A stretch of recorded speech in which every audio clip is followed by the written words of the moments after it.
Hey, what's going on? Welcome back to Iron Anchor Cycles. Well, I've got a good install for you guys today, and as a matter of fact, this is actually something I did a few years ago, exact same install on pretty much the exact same bike, but I decided to do it again, and more or less the reason for that was I saw in the news that Ohlins was acquired by Brembo Group, and it just kind of made me think, hey, we've got an Ohlins project to do. They're in the news. Let's do a YouTube video on an Ohlins product. So hopefully you can see here what we're going to be installing. I don't want to give you too many clues here, but hopefully you figured it out already. Obviously, now you can see here, I've got an Ohlins shock on the rear already installed on this bike. We did this for the customer, I don't know, last year, something like that. And the bike is now back to get a set of Ohlins front cartridges put on. So I know I've done a million videos on installing cartridges. Probably most of those videos are on installing Ohlins cartridges because they're our favorite. And like I said, I've done actually this video of installing Ohlins cartridges on a lowrider S. But again, like I said, figured we're doing it again. Why not do another video on it? Maybe you'll pick something up that you didn't see in the last video, or I don't know, maybe we've got a new technique or a new tool. I really don't remember where we were when we did this the last time. But the reason that this particular install is a little different than pretty much all the others is because of the inverted front end, the inverted fork legs on the lowrider S. The install is definitely more complicated than a traditional Harley right side up fork leg. Requires a bunch more tools and takes a little bit longer, but ultimately the final product is a better one. And at the end of the day, I won't get too much into the issues with Harley stock suspension. I've talked about that at length before, but for the purposes of this video, let's say this. Your typical Harley front end is almost no suspension at all. It's basically a spring and a damper, and it just kind of, moves around in there. And yeah, there's oil that dampens it, and the damper has, a little hole in it, and it does do something, but more or less, it's basically just springs dampened by oil. When Harley introduced the inverted front end, and now they've got them on a bunch of different bikes, but when they introduced it, I think people were probably curious what was inside, and ultimately the answer is, it's pretty much the same thing as the Harley regular front end, it's just upside down. Now that's not exactly true. There's sort of a, one side literally is that. It's just the same thing, but upside down.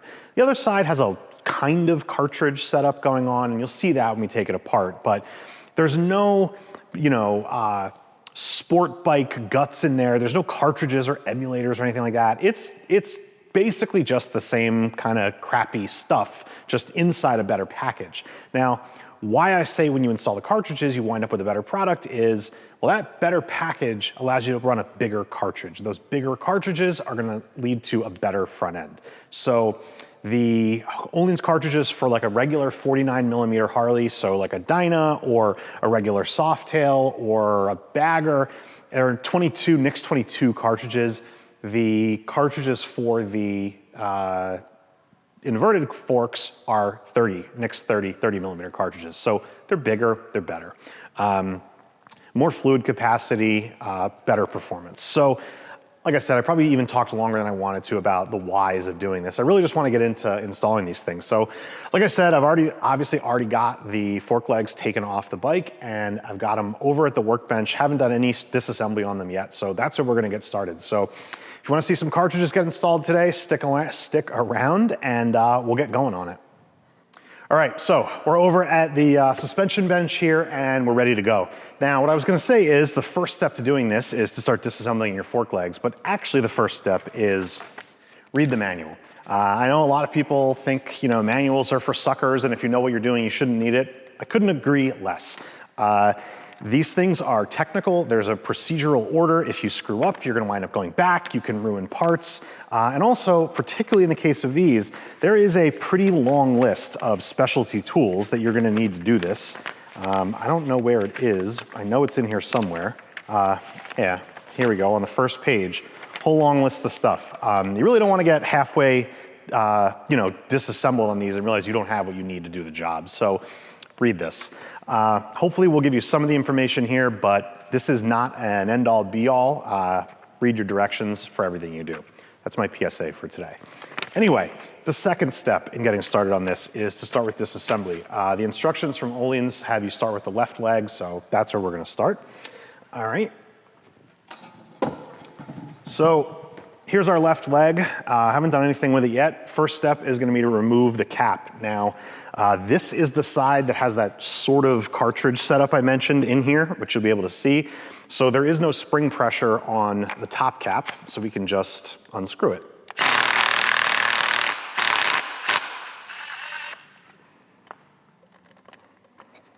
All right, so there's that. Our next step is that we have to get the cap removed from the cartridge, and hopefully you'll be able to see here.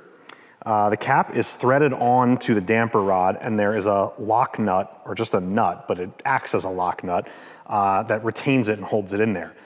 That cap is not under pressure, but this collar has the spring beneath it, and it is under pressure. So what we need to do is pull this collar and washer down so that we can get a wrench on that nut and then remove the cap. So in order to push this collar down, we're gonna need to use a spring compressor, and so that's the first tool I'm gonna go grab, and we'll get this set up. All right, so here is my spring compressor. This is from Racetech. I guess it's actually like a fork spring compressor. Fork is gonna sit on this lower foot, and these pins here are gonna grab the collar here. Am I in the shot? Probably not. Gonna grab the collar here by these little holes and push it down. So in order to set this up, we are going to need to first get this seated on here. And obviously we're gonna need to drop this down and then get the pins lined up here and then bring it back up. This whole thing is not gonna fit in the camera shot. I tried my best here at this weird angle, that's why my face is cut off, but I'll do my best to let you see as much of it as possible.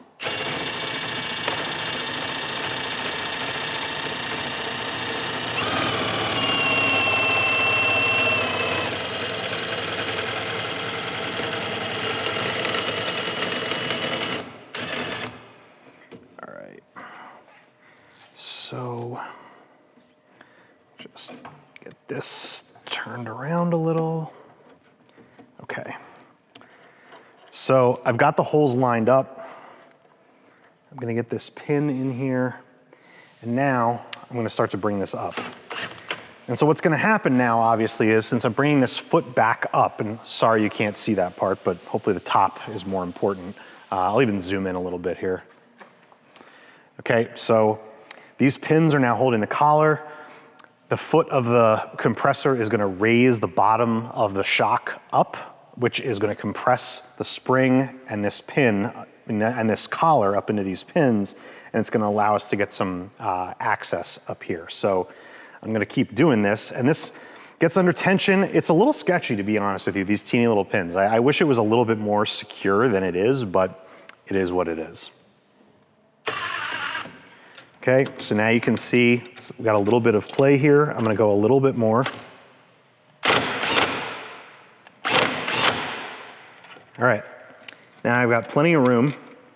So first thing is, this little washer piece can come out, doesn't really matter, but gives you a little bit more room to get a wrench onto here, and then we'll use a wrench on here, and we'll get this disassembled.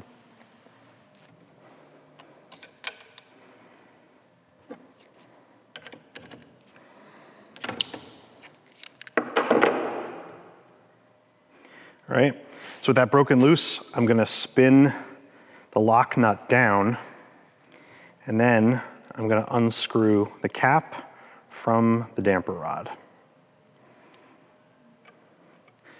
All right, now I'm just gonna let that fall back in there because we're disassembling it, so it's fine. And what I'm gonna do from here is slowly back the adjuster off here, bringing the jack back down so that we take the tension off the spring and we can remove this from the vise.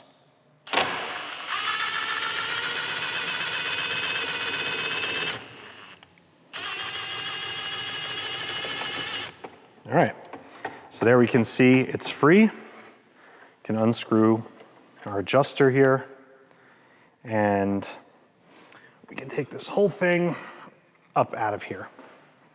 All right, so from this point, we've got the components here to dump out. I don't want to do this, sorry, I forgot how zoomed in we were. I don't want to make a mess here, so I'm going to bring this over. I'm going to dump the fluid into our oil bin, and we'll come right back and we'll continue with the disassembly. All right, so I dumped the fluid out of our leg here. There's definitely more in here. I didn't go crazy. I just wanted to get enough out so we could contain the mess a little bit. I left our components here in place. I mean, they did come out when I dumped the fluid, but I just stuck them back in. One, so you could see what's here, but two, because we need these pieces in place in order to take the next step. So basically what's here and what we've released is we've got our big preload spacer here with some bushings on it, and underneath it is the spring. We need these in place because we need to put some tension onto the damper so that we can get it out. So just like a regular fork, there is a screw here at the bottom that screws that in place.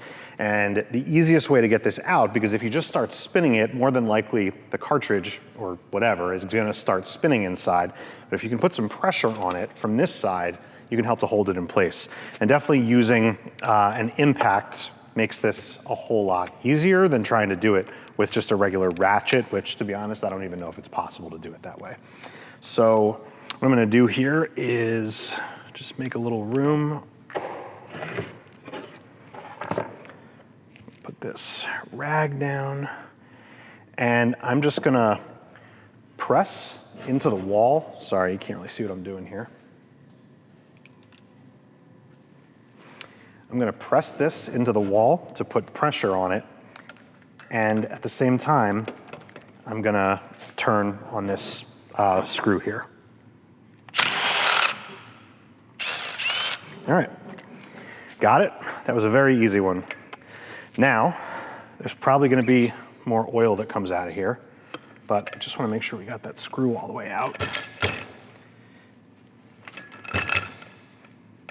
I'm not sure. Yeah, it's still hanging on by a couple of threads, I think. Might need to use the gun on it again.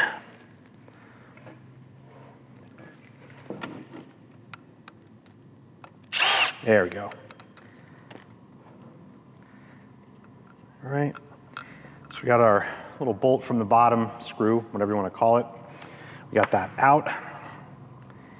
And now, presumably there's going to be more oil that drains out of here.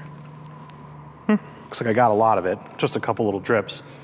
But at this point, we can now take the rest of these components out. And, sorry, I'll readjust again here for you.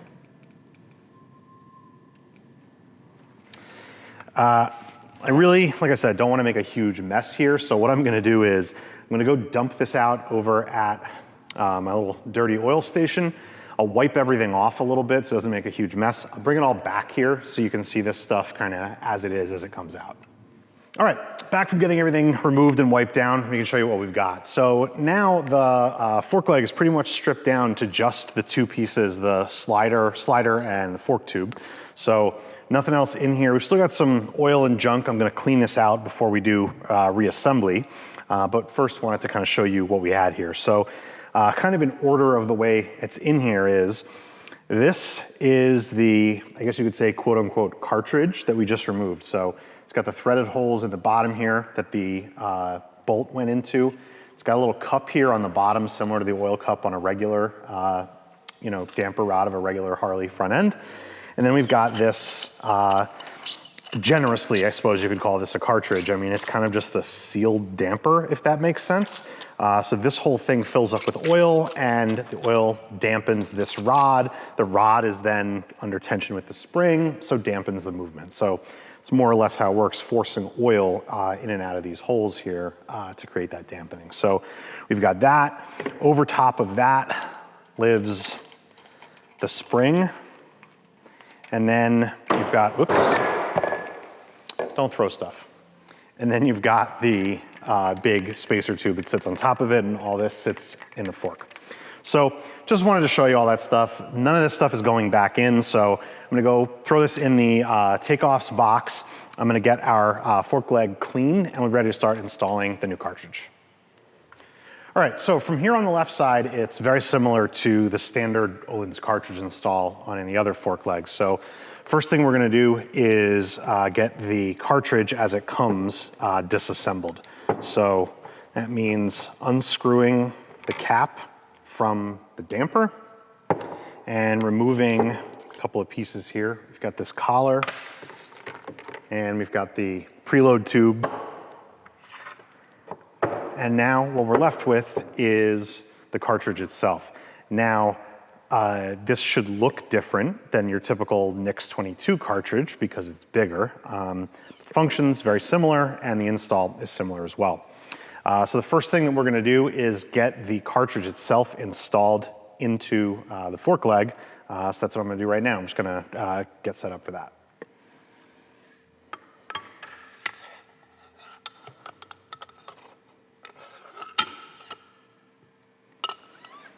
Okay, so with that dropped in, we're gonna take our, if I can find it, original bolt just cleaned up with a new crush washer on it, and we will get the cartridge bolted in.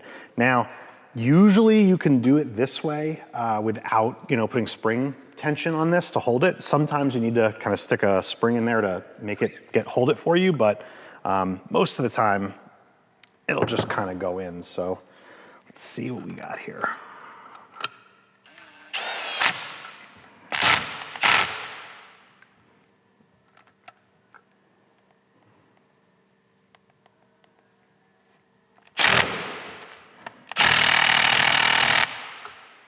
All right, easy as that.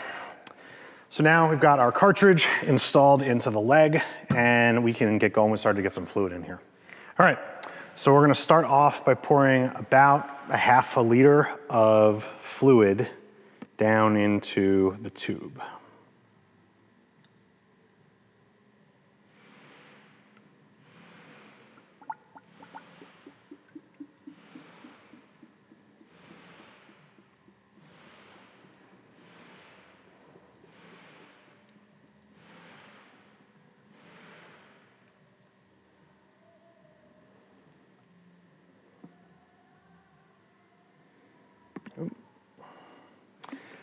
Right.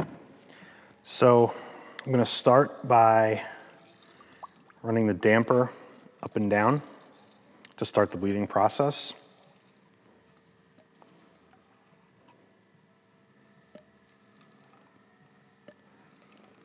All right. Feels like I got most of the air out.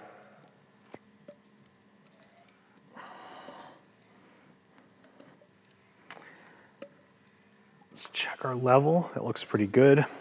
Now the next step is going to be making sure that the compression adjuster, and I forgot to mention, make sure you've got the correct side cartridge for your fork.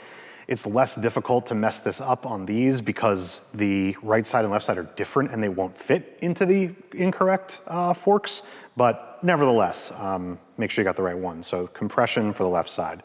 So with that adjuster all the way opened, I'm going to thread this cap onto our damper. And then I'm going to thread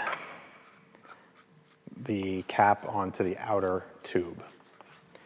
And what this is going to do is allow us to raise the entire leg up and down to continue the bleeding process. And the reason you don't want to do this without the cap on is because you can pull this too far and the oil will come out. That would be not good because you'd make a mess and you'd have to start over again.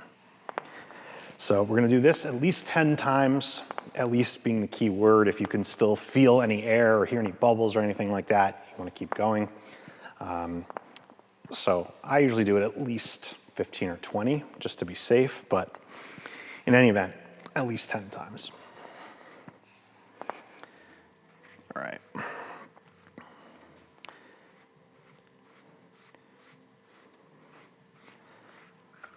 Okay. So with that done, take the fork cap back off and take a look at my oil level. Looks like we're still above where we need to be, which is good. And our next step is going to be to get our oil level set. And first, before I do that, I just got to make sure I've got this set at the right height. So let me check that and I'll come right back. All right. So confirming the oil level in the instructions, it's 140 millimeters in this case. So I've got the tool here set to 140 millimeters. So we'll drop this in and pull out any oil that is above 140 millimeters. And obviously, when you put this in and you start doing this, if you start sucking air right away, it means your oil level was too low, and you need to add some so that you can get to the correct level. And beyond that, if your oil level was way too low, you might not have actually bled it properly. But there, you can hear us start to suck air. That's perfect, so we know we're at the right level.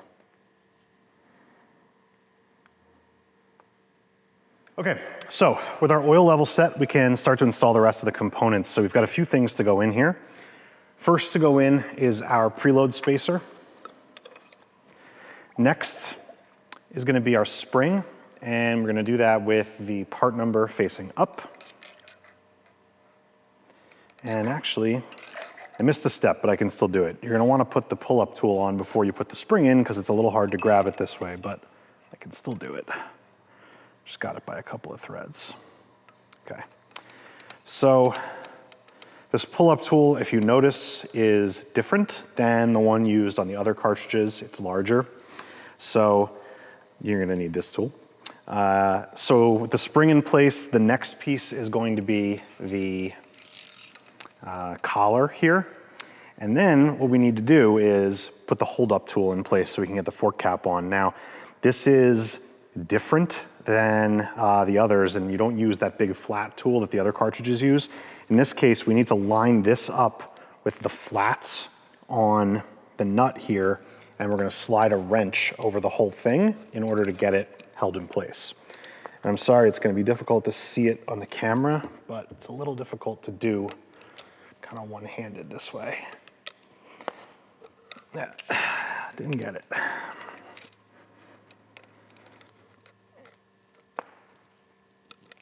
There we go. Okay, so hopefully you can kind of see that now. So the wrench is around the nut. It's being held just at the edge of this collar, so it's holding this pressure on the spring down, so it's holding the damper up so that we can take the pull-up tool off, put our fork cap on. Now I've already gone ahead and put the O-ring on here with some suspension grease. And we'll get this tightened down. The one thing I did forget to grab out of the drawer before I did this was the wrench for this top cap, which I think is this one. That looks right. Okay. So now we're just going to get this snugged down.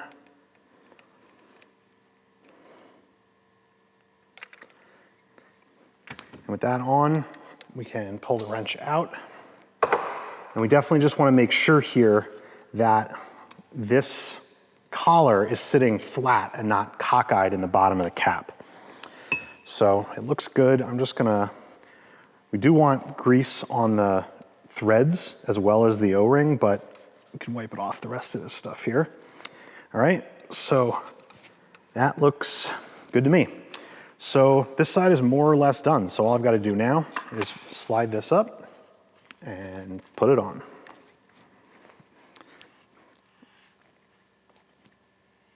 All right. Cool.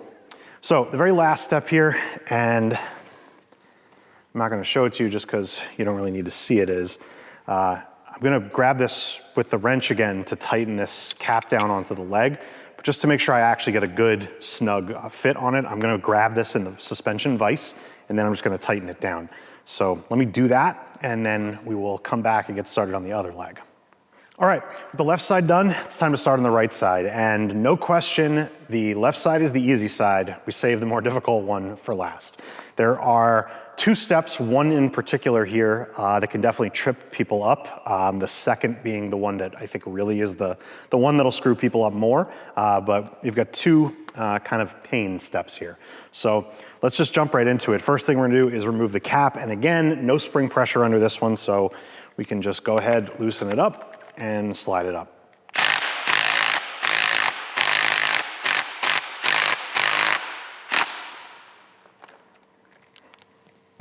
Okay, now, this is obviously different than the other side. What we've got here is, this little collar notwithstanding, Under here, there is a big nut that is holding the spring compressed inside the lower leg.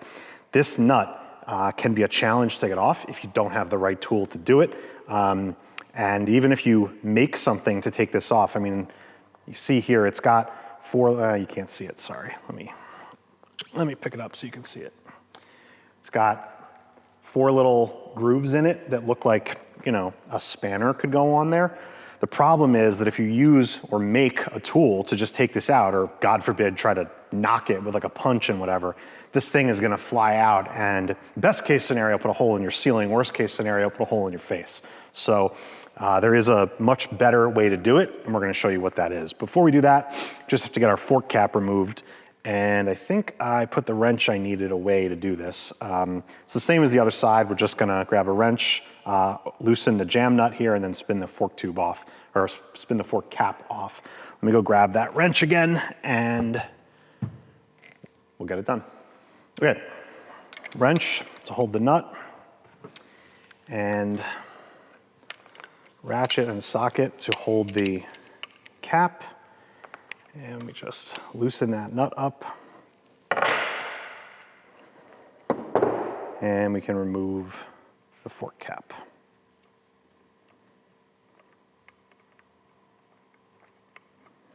Okay, now get this little, oops, oh, now it's on the floor. Now hopefully you can get a better view of this big nut that needs to get removed from here. So let me show you the tool that we're gonna use to remove it. So this is from Jim's, and it's got tabs on the bottom that are gonna line up. I gotta pull this nut off first.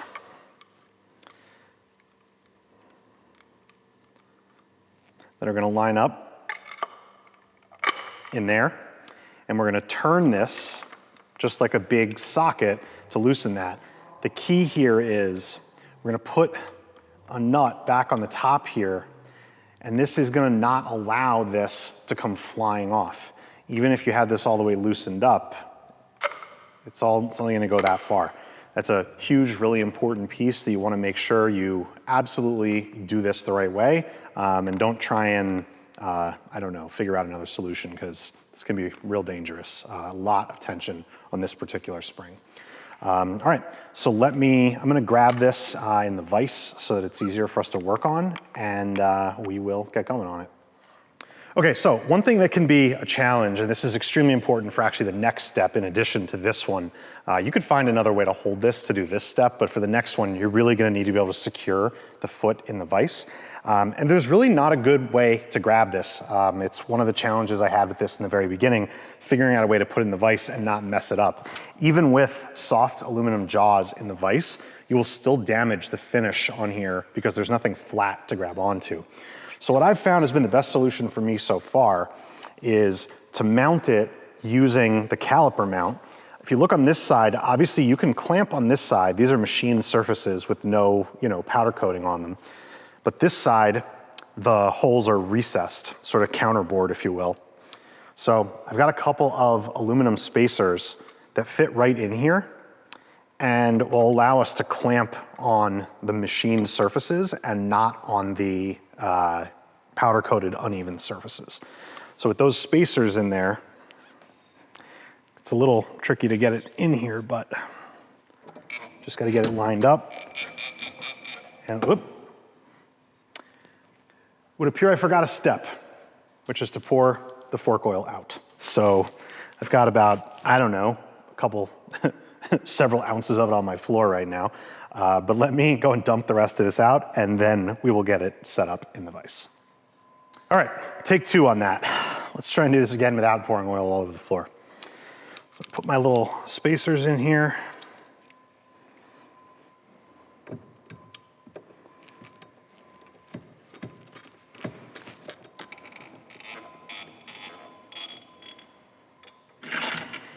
Okay.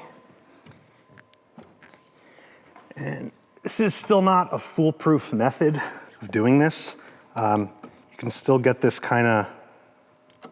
you just don't want to grab anything that's going to get damaged.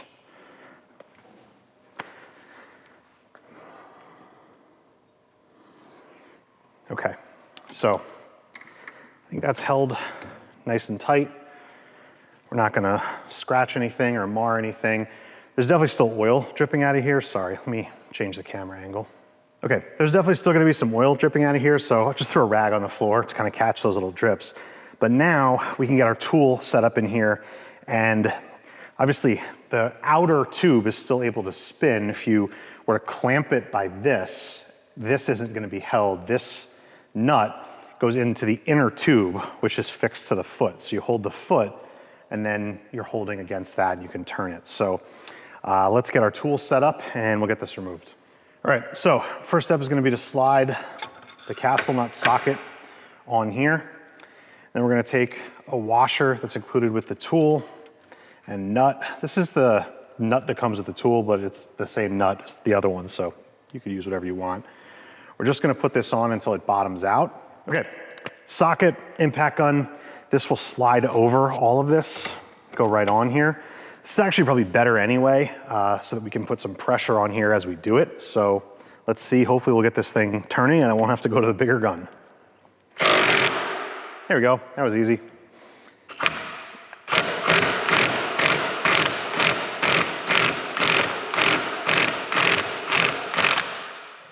All right. So that came out.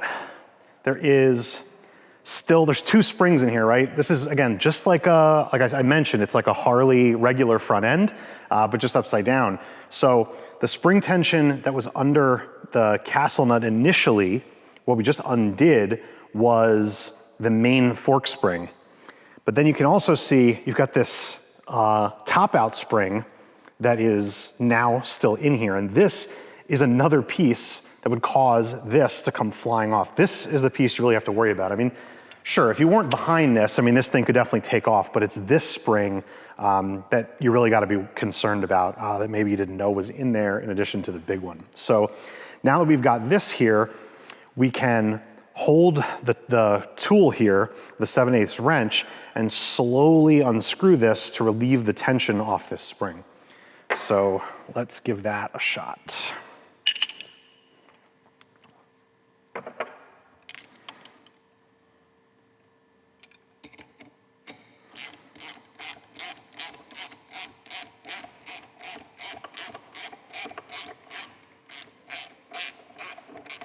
right. There we go. Tension removed. Can slowly undo that.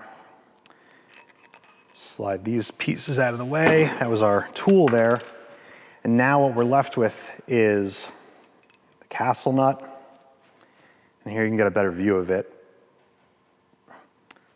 The top out spring, which is kind of stuck on the plunger here. And there we go.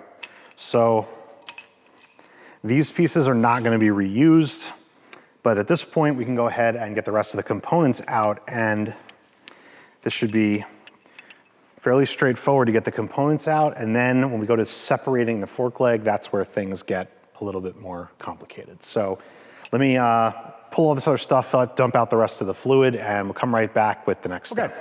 So with the rest of the fluid that was left in there poured out, and then all that was in there, as you might imagine, think about a regular fork but upside down, all that was there was our spring and preload spacer and spring protector or tube protector, the little washer that's in there.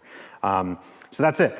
So now we've got a pretty straightforward deal, and in theory, if life was easy, this would be, we'd just start putting the cartridge in at this point, and you'd have nothing else to do. There is a very small detail that is very important, that is what we need to deal with, which is what's going to require all the additional steps we need to take. And I'll show you what that is by looking at the cartridge. So here, what we have, because there is no hole in the bottom of this cartridge, because there's no damper that the original cartridge had a bolt going into, the only way to secure this cartridge in place is to have something in the bottom of the cartridge for it to thread into. And that's this little piece that I just unscrewed from the bottom here.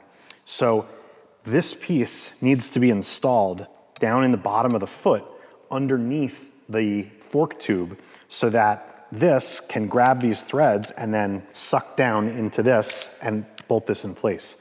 In order to get this in so that it's underneath the tube, we need to separate the tube from the foot so that we can put this in. That is where the challenge lies that requires all the additional steps that we need to take here. So, the plan here is to unscrew the fork tube from the foot. In order to do that, we have a special tool from Ohlins that we use to turn this, and in order to get that tool on here, we need to remove the fork slider. So we need to separate the upper from the lower. So that is actually a very straightforward process. If you turn this upside down, it's literally a regular Harley cartridge here, not cartridge, but fork leg here. So the parts and steps are exactly the same. So we'll start by removing the dust wiper seal here. We'll pull that up. We'll remove the E-clip, C-clip, whatever. Come on.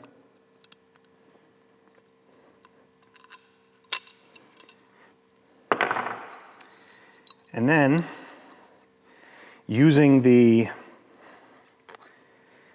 fork leg as a slide hammer, we will drive the seal out. I would normally do this over my oil pan, but I want you to be able to see it, so here we are.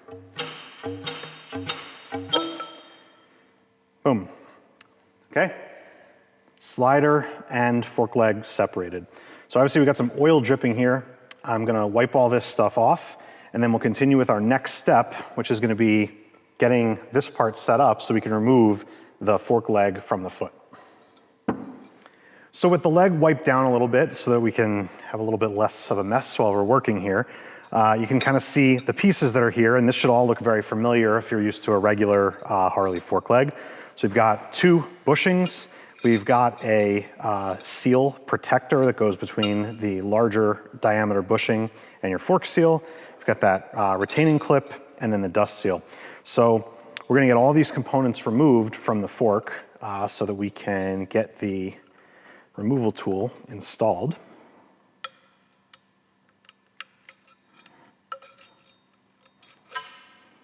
Okay, bushing, bushing,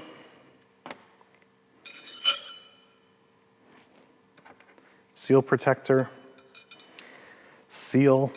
Now, this is one of those situations where one might say, you know, be careful if your seals weren't damaged, you can reuse this.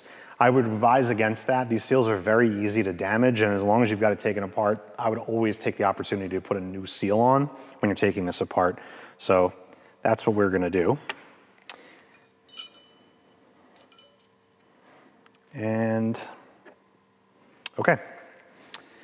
Now, just wipe this off a little bit. Now we're ready to go. So, with all that stuff removed, we can get our leg set back up in the vise using the little spacers I showed you before to hold it, and we'll get the tool set up on here, and we will get this tube removed from this foot. All right, we've made it to the fun part here. Let's get this going. So, we had to remove all of that so we could get this tool on here. Now, the outer part of this tool does split in half so that you could just clamp it right over, but the inner collar that goes on the fork leg just has a little slit in it. It doesn't come apart, so it has to slide on from this end. So you have to remove everything in order to get to this point. So I'm gonna start by sliding that collar on. And logic, to some extent, might say you want to move this down as close as you can to here so that you get as much kind of leverage on here and you're not trying to twist the tube and you're turning the threads. But you really, in spite of the fact that this is designed not to mar this up, you don't want to put this clamp in a sealing surface where the fork seal is going to be present. So my rule of thumb is kind of about 8 inches. Like if the fork is fully extended, 8 inches would still be inside the seal. So the seal lives in this area, so we're gonna set this up outside of that. So we'll put this on and just get this tightened down for right now.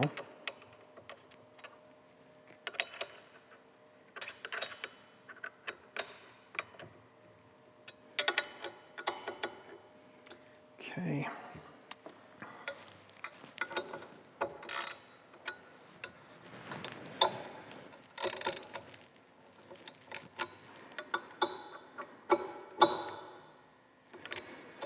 Okay. You don't have to go crazy tight on these, just get them nice and snug, evenly, and we're ready to turn this. Now, the challenge in this, other than finding a good way to hold this in your vise, is that there is red Loctite and a lot of it holding this tube into the foot. So you're never gonna get this undone without putting some heat on here to break down or melt, I guess I should say, that Loctite. So you can use a heat gun. I use a torch. You just gotta be really careful because obviously with too much heat, you will damage the finish on the foot, and we're obviously trying not to do that. So you can obviously be a little bit more liberal with the heat on the inside here where it's not gonna be seen as much. Certainly you don't wanna mess up the finish on the outside, but either way, you just wanna be not crazy. If you haven't done it before or don't have a lot of experience with a torch, I would suggest using a heat gun. It'll take longer, but you'll be a lot less likely to mess up the finish. So I'm gonna go ahead and start to put some heat on this, and then we'll start to see if we can get this thing moving.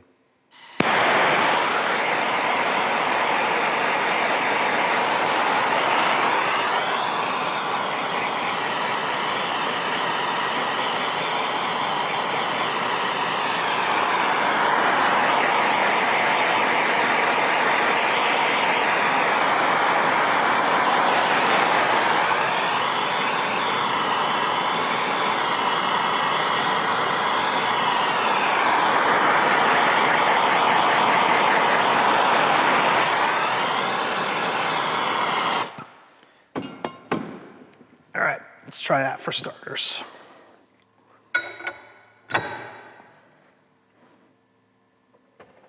Ooh, there we go. It's turning. It's not liking it, but it's going.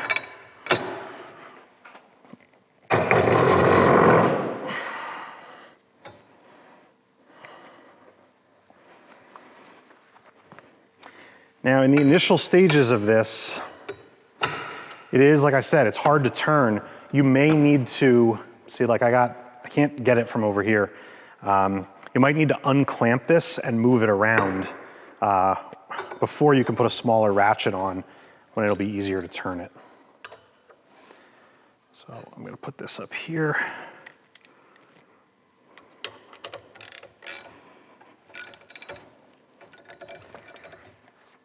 Let's warm it back up a little bit.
getting a little easier to turn. Maybe I can get it from the back side.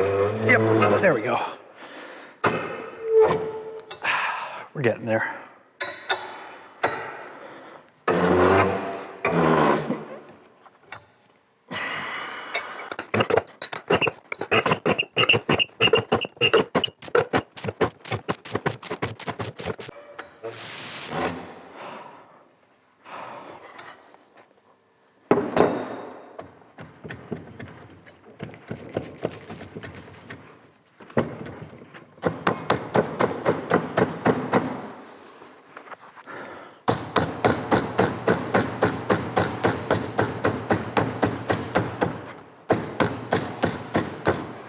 Still on camera, right? Okay.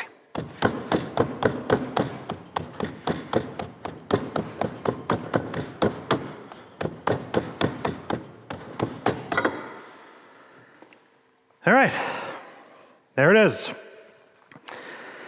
So, all these teeny little fine threads here, that's what we were trying to unscrew out of our foot, and we got it. So that's definitely the hardest part of this whole thing. I guess it's not really that difficult. It's just can be a little bit nerve-wracking. Even honestly, if you've done it before, there's a lot of damage you can do with a torch and a big breaker bar and a vise. So you just want to be really careful when you're doing this. So we did great. No damage to anything. Got our part undone. Didn't have to put too much heat into it. So we're good to go. I'm going to let this cool off. It's actually not that hot. We'll get this stuff cleaned up and we'll get ready to start getting our cartridge put in. So this cooled down and all warmed up.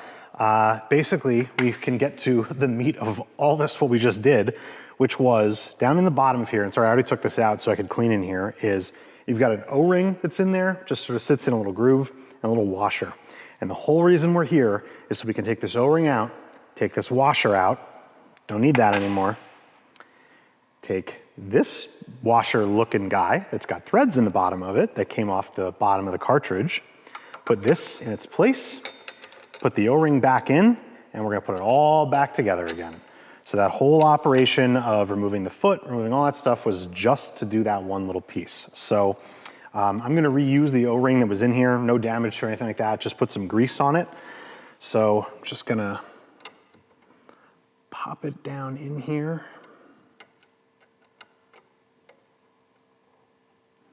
And we'll get it seated in that groove.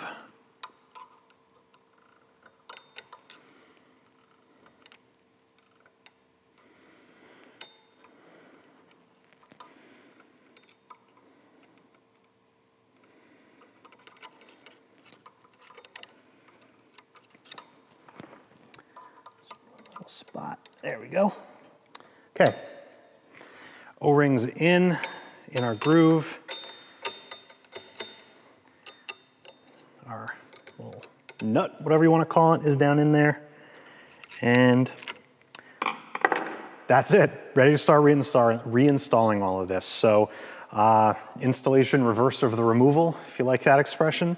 What I'm going to do here is get our fork tube, which we've cleaned up, got these threads all nice and fresh.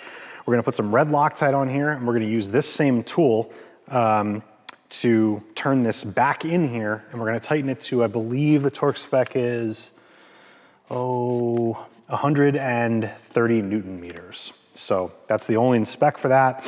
So I'm gonna put some red Loctite on here, grab the torque wrench, we'll get this put back on.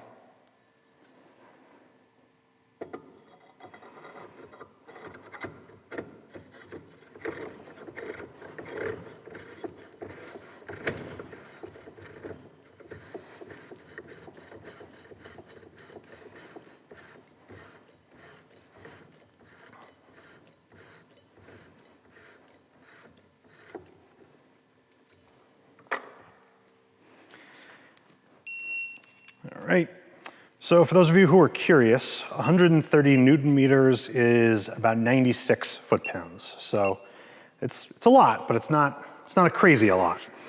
Oops, what did I just do? There we go. All right, and obviously, if you're familiar with torque wrenches or the like, You want to make sure that you've got your torque wrench at a 90-degree angle to the tool so that you get the right torque reading. If you don't do that, particularly on a torque wrench as long as this, although a short little extension like this might not matter, but you will get an inaccurate reading if you put an extension on your torque wrench not at 90 degrees. Okay. All right.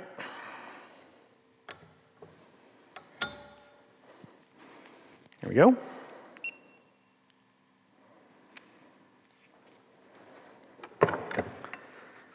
All right, and now we can undo our tool.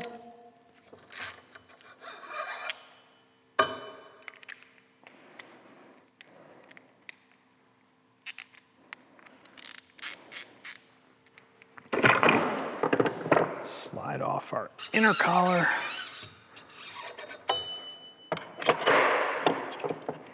And get this guy put away for another day.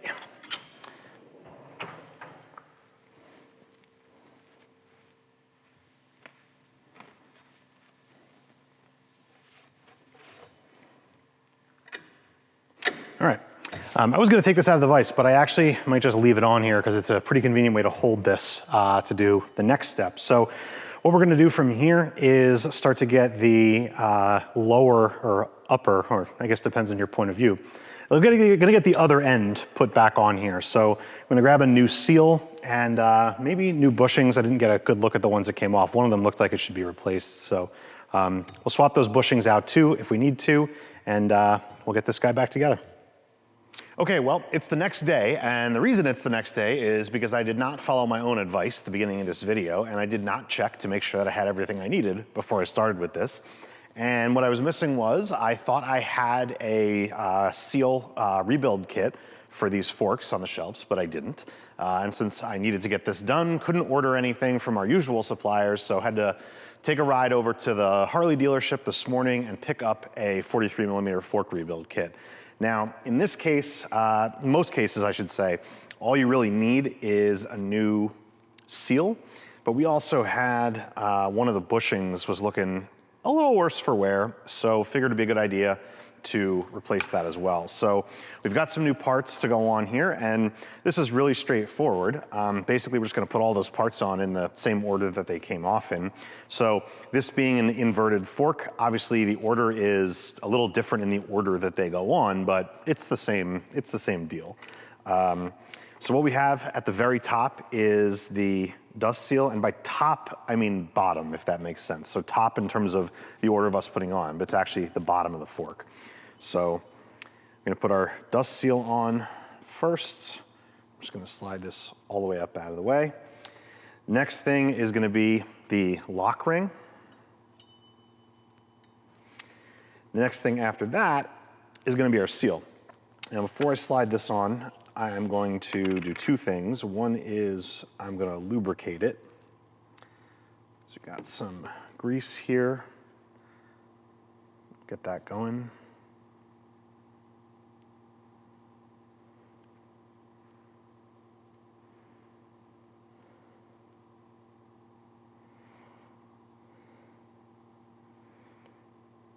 Okay, and then the next thing I'm gonna do is I'm gonna protect the seal with some plastic here.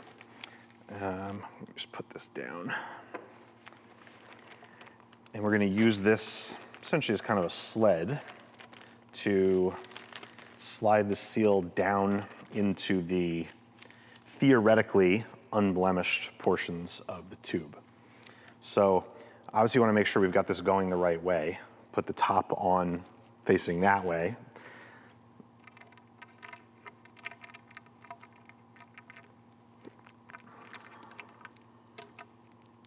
Okay, and looks like we lost a little bit of our plastic here. There we go. So now I'm gonna slide this down and then slide the seal all the way down there. And we are looking good. Next is gonna be the ring, which is the ring that protects the seal from contacting the edge of the bushing. Put that on there. And then finally, we've got our 2 bushings to go on here. So I'm just gonna lubricate these a little bit. Grab a little bit of oil. There we go.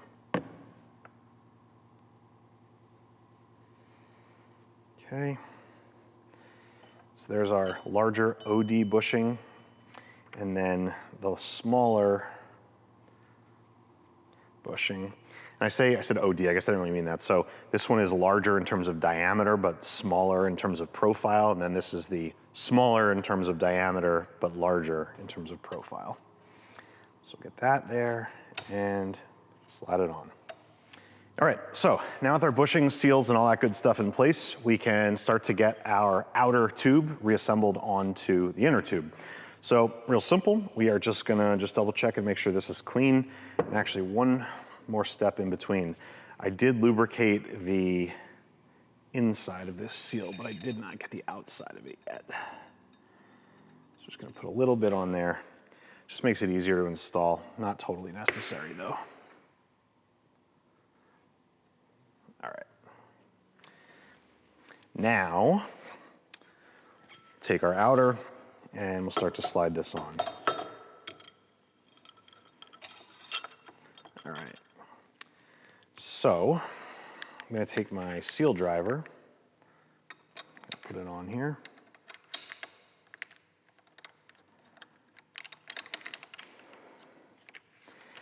And all I'm doing here is attempting to make sure we just get the bushing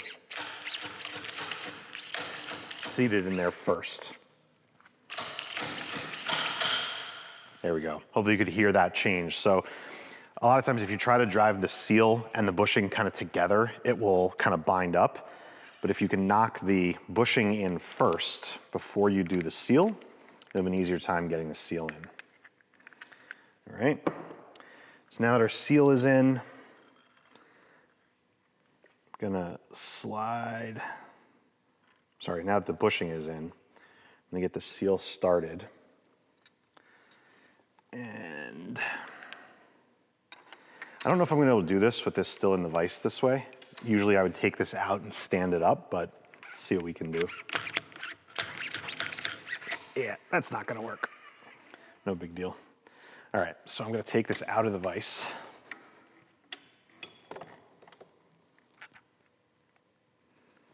My spacer's out there. And I'm gonna stand this up. Still in the shot? We are. And slide the tube up. There we go. Okay, can you hear that difference? Seal fully seated. And we should be able to see the retaining ring, or the retaining groove for the retaining ring, and I do, so we are good to go. So now I just gotta rotate these apart. Oops. And drop our lock ring into place.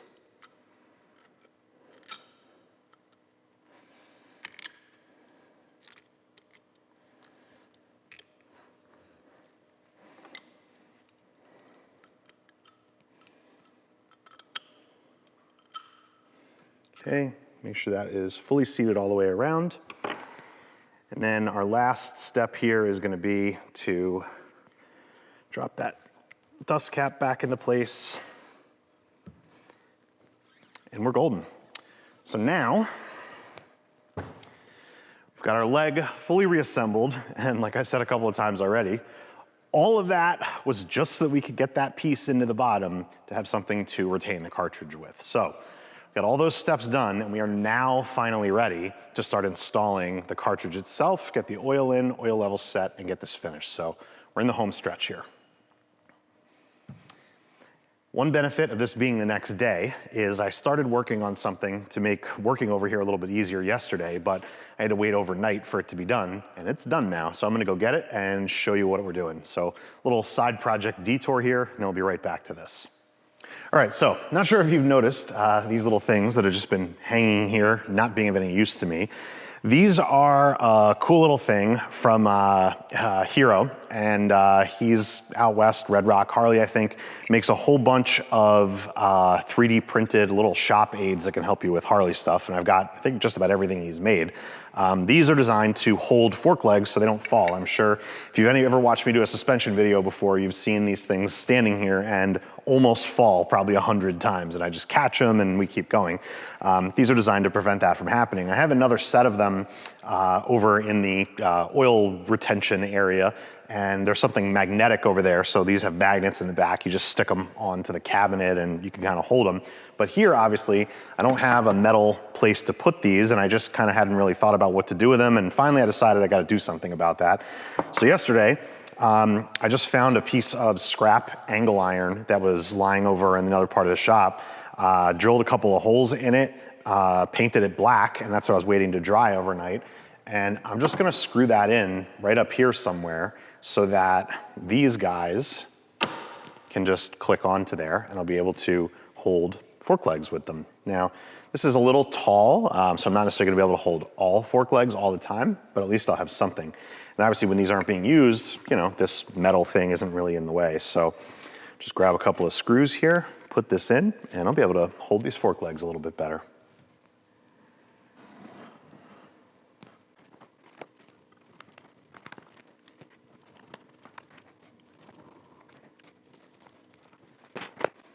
All right, there we go. Got that screwed in.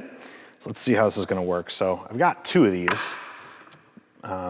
Probably don't need to use them both at the same time, but let's just see what we got here. So that would be the idea. I mean, truthfully, you could probably just rest it on there and it'll be fine. The regular fork legs, the non-inverteds, they'll slide right in there, whether it's, you know, a 39, a 49, whatever, but that's still definitely a lot more secure than it was before. So it doesn't just have to lean against here. So I'll take it. That's pretty cool. All right, now it's time to start getting that cartridge installed. So let me make sure I got all my stuff here. We've got our oil and we'll get rolling. Okay, so here is our right side or rebound cartridge, still kind of all together except for that one little piece here removed from the bottom. So just like we did on the other one, I'm going to remove the cap.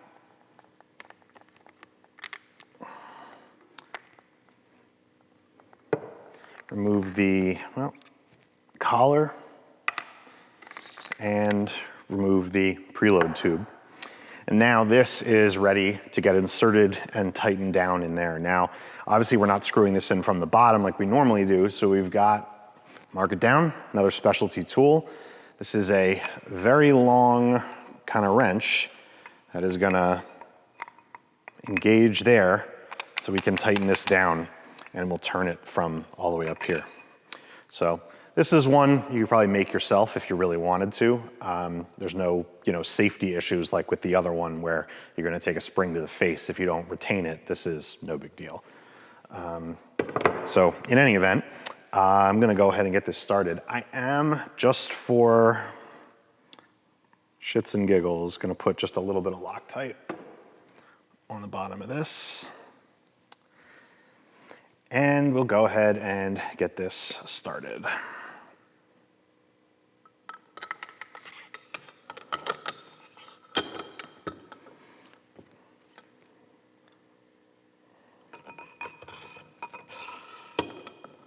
Okay, now I'm just kind of feeling, there we go. If we could hear that little thud, that was the tool engaging. And now we're just gonna spin this and we are pretty much there. All right, so just pretty close to it being locked. Now, what I'm gonna do is just grab a torque wrench, because there is a torque spec for this. I think it's 40 Newton meters.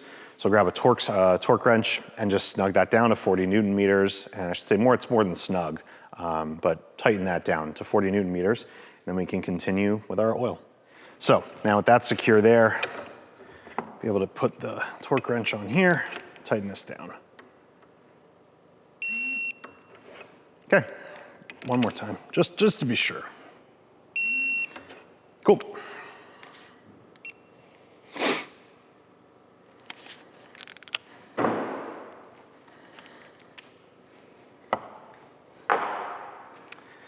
All right. Take our tool out. And now we are ready to start putting the oil in here. All right, so just like last time, we are going to pour some fluid in here, bleed it, and then confirm the level. So I'm just gonna lower this down so it's a little easier to work with.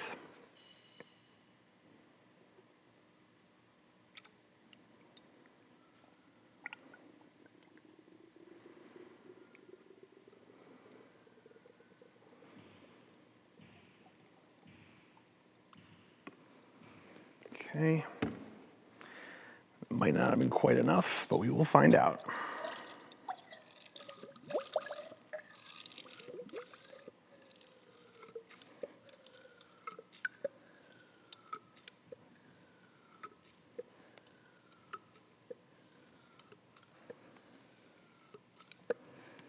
Okay, let's put a little bit more in.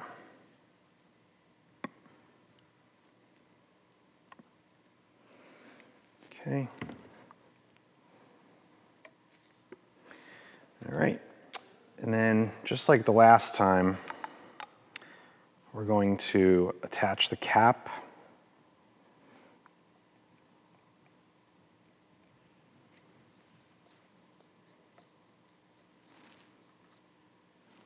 And then attach the slider to the cap.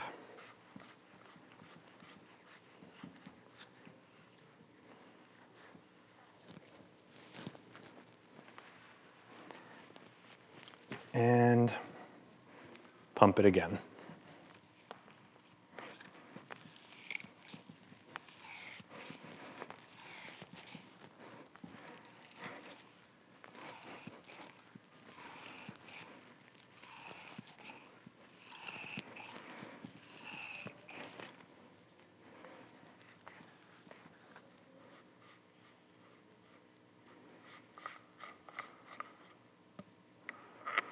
All right, I'm just gonna go a couple more times.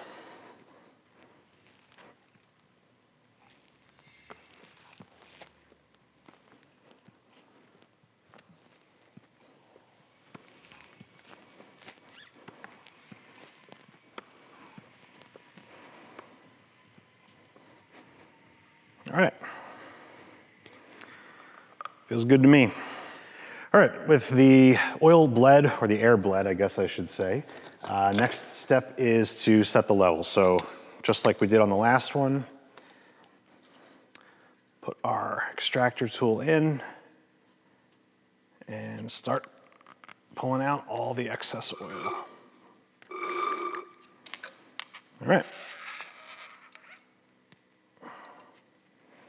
Okay, with the oil level set, can finish up the install. So we're going to put our preload collar in first. I think. Let's double check that. Yes. Preload collar.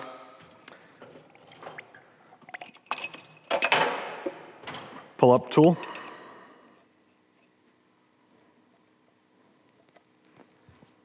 Spring.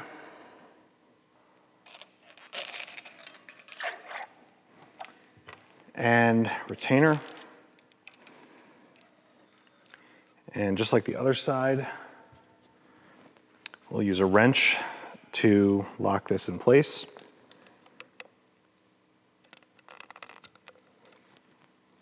All right. Now the pull-up tool can come off.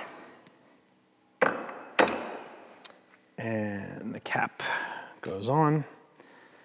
We've already got our O-ring and grease on there.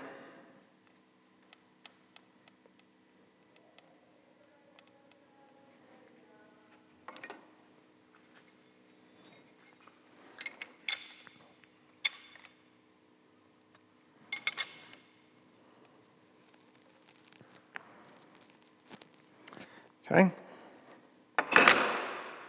Wrench out. Confirm that everything's nice and aligned and straight. We're good to go. Okay, with everything done, final step here, which I didn't show you on the other leg, because I knew I'd just show you on this one, is we are going to final tighten the cap and set our preload and rebound. So, just need the right wrench here. Okay, so I'm gonna start by making sure our preload adjuster is at 0, and I'm gonna put the correct number of turns in for the weight of this rider.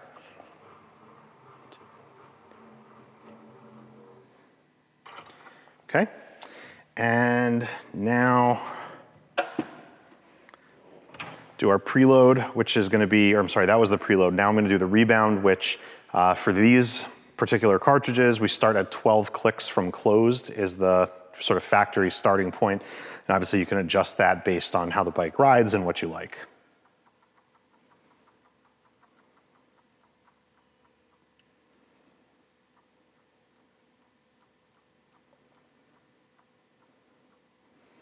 All right.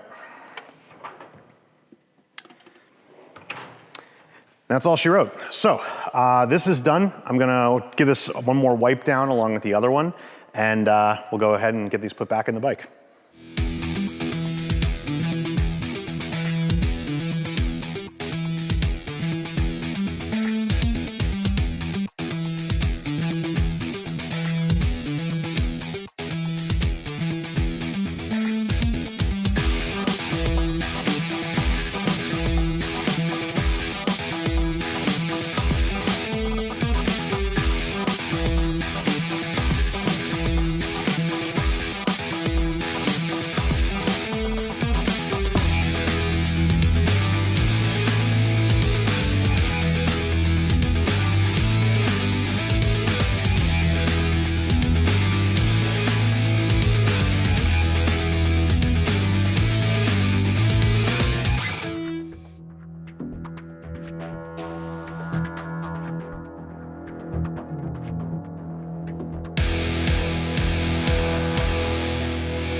All right, and that's our front end back together.